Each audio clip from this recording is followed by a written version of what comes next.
नमस्कार दोस्तों, स्वागत है आपका मेरे यूट्यूब चैनल पे।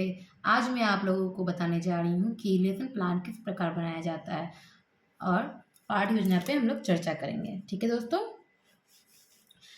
पाठ योजना को बनाने के लिए सबसे पहले हमें एक टॉपिक डिसाइड करना पड़ता है। जैसे मैंने यहाँ पे टॉपिक लिया है जल चक्र।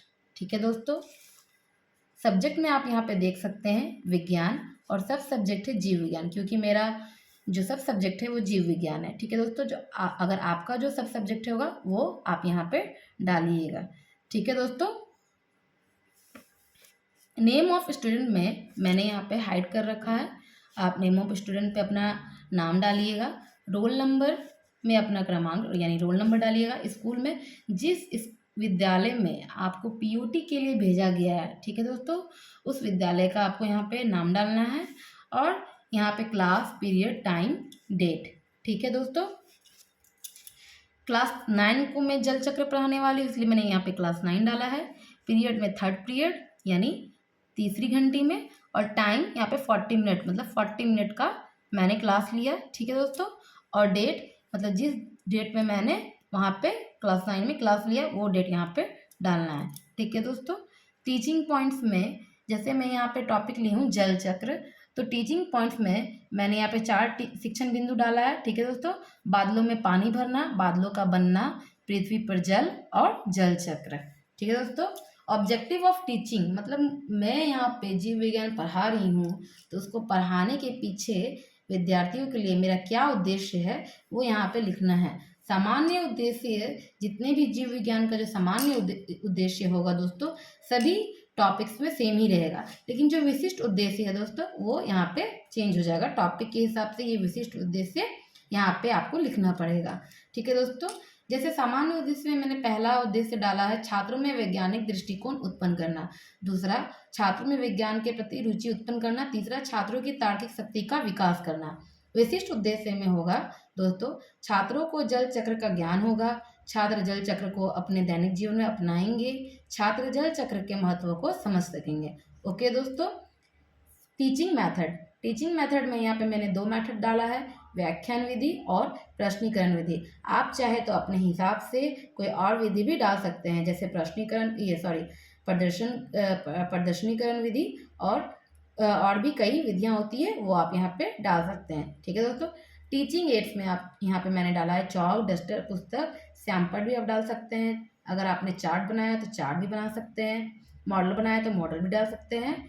ठीक है दोस्तों, और अगर आपने इस टॉपिक पे जल चक्र पे पीपीटी तैयार किया है दोस्तों, तो आप यहाँ पे पीपीटी भी टीचिंग एड्स में डाल सकते हैं। वीडियो में आगे बढ़ने से पहले मैं आप लोगों से एक अनुरोध करना चाहूँगी दोस्तों कि मेरे वीडियो को आप लोग लाइक करें, ज़्यादा से ज़्यादा अपने दोस्तों तक शेयर करें और मेरे चैनल को सब्सक्राइब करें। ठीक है दोस्तों, प्रीवियस नॉलेज में डालिएगा आप लोग, मतलब छात्रों को इस टॉपिक से रिलेटेड कुछ तो नॉलेज होगा, कुछ तो उन्होंने पिछली कक्षा में पढ़ा होगा, तो इसीलिए हमने यहाँ पे डाला सभी छात्र जल चक्र की सामान्य जानकारी रखती हैं। ठीक है, इंट्रोडक्शन, यहाँ पे इंट्रोडक्शन है प्यूपिल टीचर एक्टिविटी है और स्टूडेंट एक्टिविटी।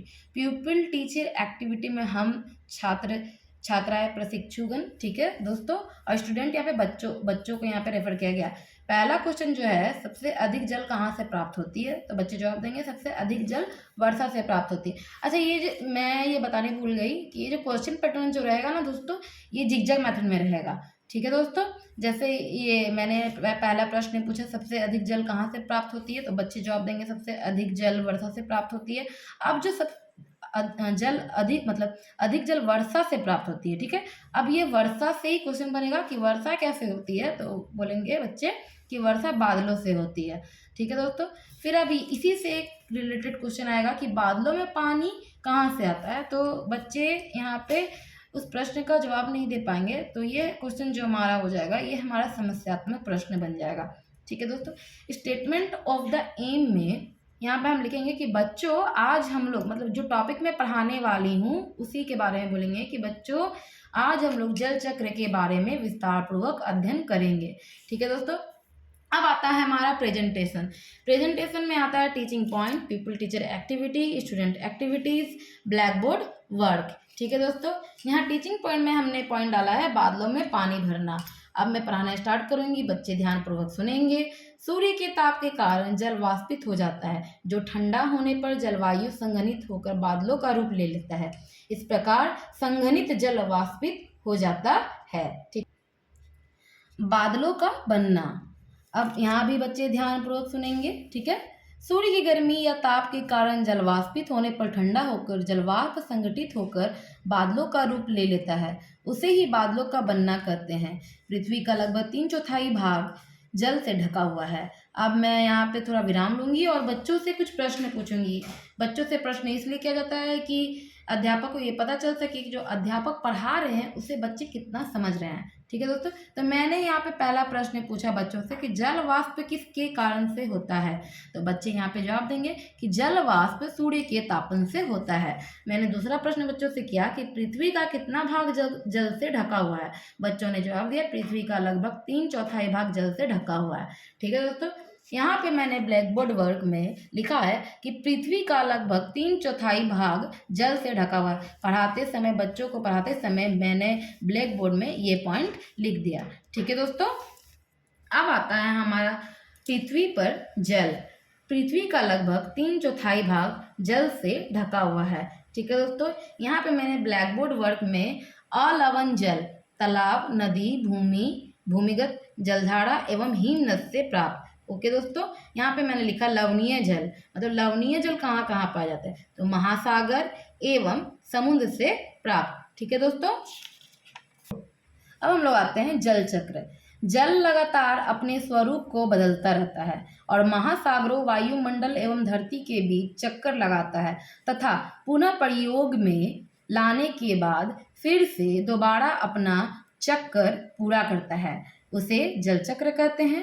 जल चक्र प्रक्रिया, यहाँ पे जो छात्राएं हैं वो ध्यानपूर्वक सुनेंगी। ठीक है दोस्तों, जल चक्र प्रक्रिया यह संपूर्ण प्रक्रिया बहुत ही सरल है, जिसे 6 भागों में विभाजित किया गया है। क वाष्पीकरण, ख द्रवण, ग वर्षण, घ अंतःसंयंदन, अंग अपवाह, च संग्रहण। ओके दोस्तों, जब वातावरण में जल वाष्प द्रवित होकर बादलों का निर्माण करते हैं, इस प्रक्रिया को द्रवण कहते हैं। जब वायु काफी ठंडी होती है तब जल वाष्प वायु के कणों पर द्रवित होकर बादलों का निर्माण करता है। जब बादल बनते हैं तब वायु विश्व में चारों ओर ले जाकर जल वाष्प को फैलाती है। अंततः बादल आर्द्रता को रोक नहीं पाते तथा वे हिम वर्षा, ओले आदि के रूप में गिरते हैं। ओके दोस्तों, यहाँ पे देखिए दोस्तों, ब्लैक बोर्ड वर्क में मैंने लिखा है जल चक्र जो महासागरों, वायुमंडल एवं धरती के बीच चक्कर लगाता है उसे जल चक्र कहते हैं। और मैंने यहाँ पे ब्लैक बोर्ड वर्क में ये जल चक्र वाटर साइकिल का ये ड्राइंग बनाया है। ठीक है दोस्तों, बच्चों को समझाने के लिए। रिकैप्चुलेशन में मैंने यहाँ पे लिखा है, मतलब जो चैप्टर आप पढ़ा रहे हैं, ठीक है, उसी का यहाँ पे संक्षेप में वर्णन कर देना है और आप यहाँ पे कुछ प्रश्न भी डाल सकते हैं। ठीक है दोस्तों, तो मैंने यहाँ पे संक्षेप में वर्णन किया कि सूर्य के ताप के कारण जल वाष्पित हो जाता है, जो ठंडा होने पर जलवायु संघनित होकर बादलों का रूप ले लेता है। इस प्रकार संघनित जल वाष्पित हो जाता है। पृथ्वी का लगभग 3/4 भाग जल से ढका हुआ है। जल चक्र निरंतर चलता रहता है तथा स्रोतों को स्वच्छ रखता है। पृथ्वी पर इस प्रक्रिया के अभाव में जीवन असंभव हो जाएगा।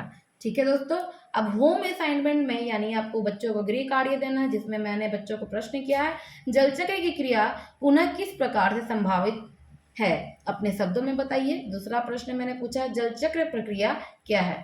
तो हमारा ये जो लेसन प्लान है, जो पाठ योजना है, यहाँ पे समाप्त होता है दोस्तों। तो मैं आपसे एक रिक्वेस्ट करना चाहूँगी कि मेरे वीडियो को लाइक करें और ज़्यादा से ज़्यादा अपने दोस्तों के साथ शेयर करें और मेरे चैनल को सब्सक्राइब करें। Thank you.